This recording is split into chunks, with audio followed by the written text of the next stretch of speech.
Bismillahirrahmanirrahim. Assalamualaikum warahmatullahi wabarakatuh. Waalaikumsalam warahmatullahi wabarakatuh. Baiklah anak-anak sekalian, pada siang hari ini kita bertemu lagi pada pelajaran Al-Quran Hadis. Sebelum kita memulai pelajaran pada hari ini, marilah silakan ketua kelas untuk memimpin doa supaya belajar kita diberkahi oleh Allah Subhanahu wa taala. Ya, silakan ketua kelas. Baik, teman-teman sekalian, sebelum kita mulai belajar, ada baiknya kita berdoa. Berdoa dimulai. Bismillahirrahmanirrahim. Rabbi zidni ilma warzuqni fahma. Rabbi israh li sadri wa yassir li amri wahlul 'uqdatam min lisani yafqahu qawli walhamdulillahi rabbil alamin. Baiklah, sebelum kita memasuki pelajaran hari ini, kita absen dulu untuk mengetahui kehadiran anak-anak sekalian. Yang pertama itu Jamil Setiawan. Hadir Pak. Muhammad Yupet Iza Mahendra. Hadir Pak. Untuk kawan-kawan yang lain mana? Mana lagi? Izin Pak, Rasid Ridho sedang sakit. Oh ya. Mungkin kita dalam kondisi pandemi ini kan harus sering-sering menjaga kesehatan kita supaya kita terhindar dari penyakit ataupun dari corona. Baiklah, langsung saja. Pada minggu kemarin kita sudah mempelajari tentang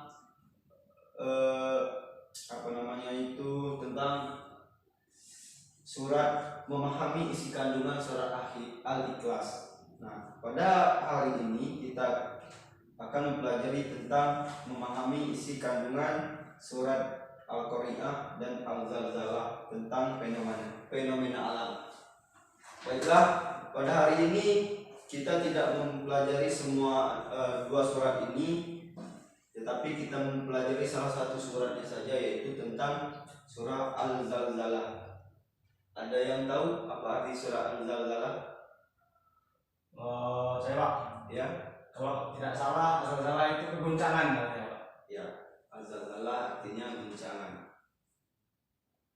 Baiklah, kita baca bersama-sama surat Al-Zalzalah yang dipimpin oleh ketua kelas Saudara Jamil. Kepada saudaranya saya persilakan.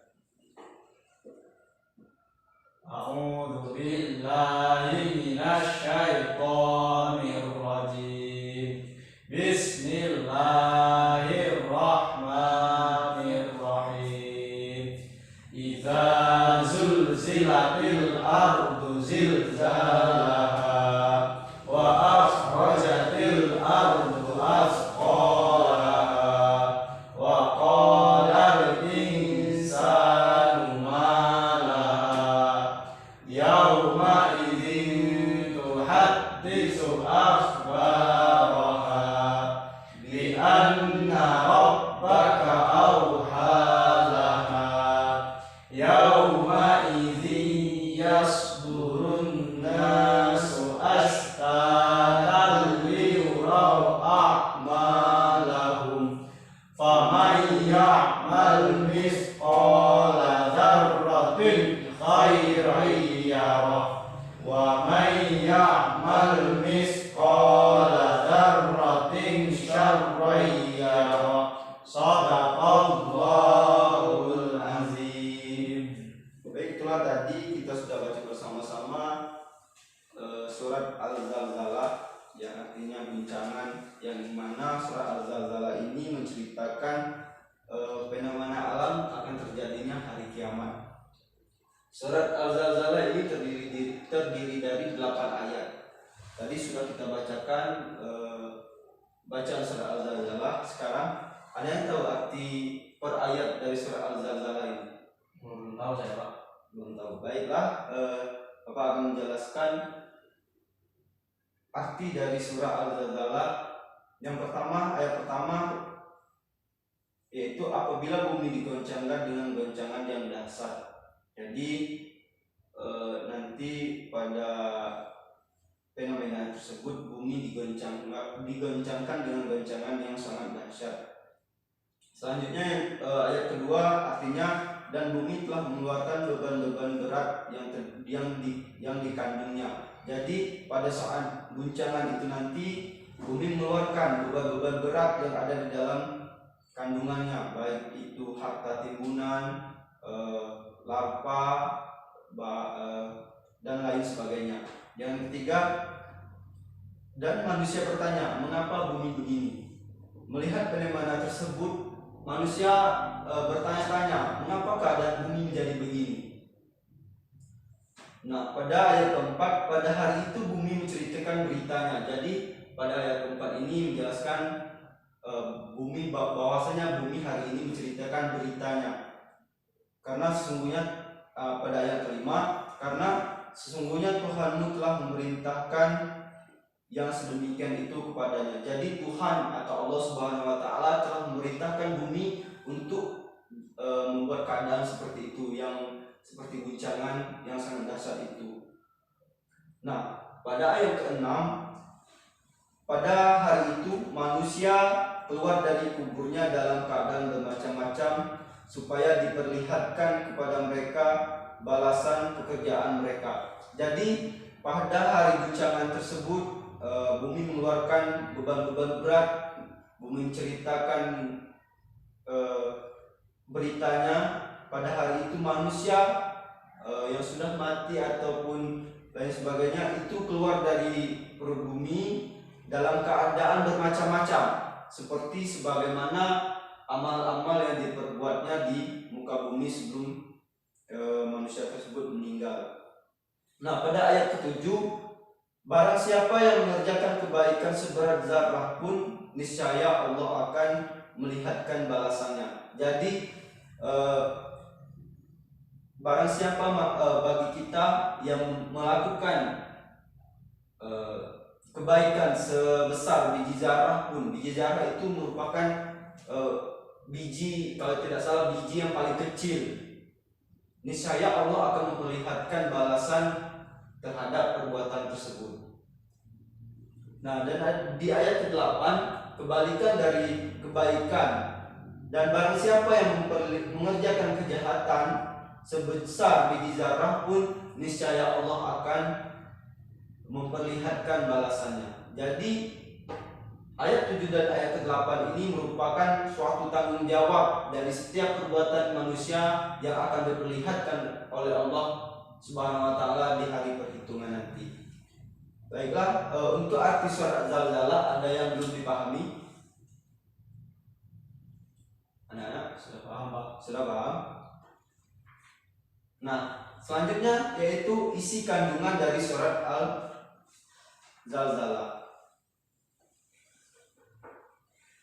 Jadi ayat 1 sampai ayat 2 ini menjelaskan gambaran hari kiamat, yaitu ketika bumi pada saat itu digoncangkan dengan goncangan yang sangat dahsyat, dan bumi mengeluarkan beban-beban berat yang terkandung di dalamnya.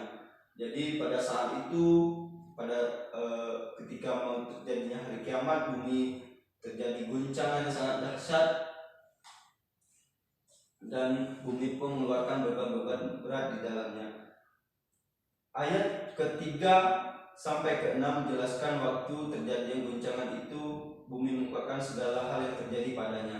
Jadi ayat 3 sampai 6 ini menjelaskan waktu terjadinya goncangan itu mengungkap segala hal yang terjadi padanya, dan hari kiamat, waktu terjadinya hari kiamat itu tidak seorang pun yang tahu. Bahkan Nabi Muhammad pun tidak mengetahui kapan terjadinya hari kiamat.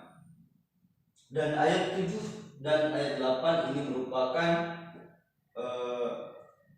pertanggungjawaban dari setiap perbuatan, baik perbuatan baik ataupun perbuatan buruk yang dilakukan manusia di muka bumi. Nah, itulah tadi isi kandungan dari surah Al-Zalzalah. Selanjutnya Anak-anak sudah paham isi kandungan surah Al-Zalzalah ini? Sudah. Selanjutnya hikmah dari surat Al-Zalzalah. Jadi setelah kita membaca dan memahami arti dari surat Al-Zalzalah ini, kita senantiasa untuk bisa mendapatkan hikmah dari surat Al-Zalzalah ini. Yang pertama itu mengingatkan kita akan terjadinya hari kiamat. Jadi kita tidak boleh berleha-leha ataupun bersantai dalam ataupun tidak mempercayai bahwasannya hari kiamat itu akan terjadi. Karena jelas di dalam Al-Quran bahwasanya hari kiamat itu bakal terjadi. Kapan terjadinya hari kiamat? Kita tidak tahu. Maka dari itu, yang kedua, hikmah dari surat Al-Zalzalah ini yang kedua itu kita harus mempersiapkan amal ibadah kita untuk diperhitungkan di akhirat nanti. Jadi setelah kita mengingat atau mempercayai akan adanya hari kiamat, maka selanjutnya kita harus mempersiapkan. Apa yang harus kita persiapkan? Yaitu amal ibadah, amal baik yang mana akan memberatkan nanti kita di perhitungan pada masa nanti, itu hitungan amal baik yang berat. Nah, yang ketiga, setiap amal perbuatan baik amal baik ataupun buruk itu dipertanggungjawabkan oleh Allah Subhanahu wa taala nanti di akhirat nanti. Mungkin sampai di sini ada yang ingin ditanyakan? Tidak ada, Pak. Baiklah, kalau tidak ada, Bapak ingin bertanya sebentar sama anak-anak sekalian. Surat Al-Zalzalah ini terdiri berapa ayat? Saya, Pak. Ya, 8 ayat. 8 ayat, benar. Selanjutnya, hikmah dari surat Al-Zalzalah ini setelah kita mempelajari surat Al-Zalzalah, menurut anak-anak sekalian apa saja? Saya, Pak. Ya, silakan. Jadi kita harus menjaga amal baik segala perbuatan kita, karena hakikatnya perbuatan kita itu akan dibalas oleh Allah Subhanahu wa taala sekecil apapun itu. Baiklah, saya Bapak rasa anak-anak sekalian sudah memahami fenomena alam di surat Al-Zalzalah ini, yang menggambarkan guncangan atau gambaran hari kiamat nanti yang harus kita persiapkan amal ibadah kita. Baiklah, mungkin itu saja pelajaran kita pada hari ini. Untuk minggu depan silakan anak-anak sekalian baca surat Al-Qari'ah yang hampir sama menjelaskan tentang fenomena alam atau gambaran hari kiamat. Baik, Pak. Mungkin itu saja pertemuan pada siang hari ini. Banyak salah, banyak maaf. Sebelum kita mengakhiri pertemuan kita pada hari ini, silakan kita baca berdoa menutup majelis. Bismillahirrahmanirrahim. Subhanakallahumma wa bihamdika asyhadu an la ilaha illa anta astaghfiruka wa atubu ilaik. Setelah pertemuan kita pada hari ini, lebih kurang Bapak mohon maaf, Bapak akhiri. Billahi taufiq wal hidayah. Wassalamualaikum warahmatullahi wabarakatuh. Waalaikumsalam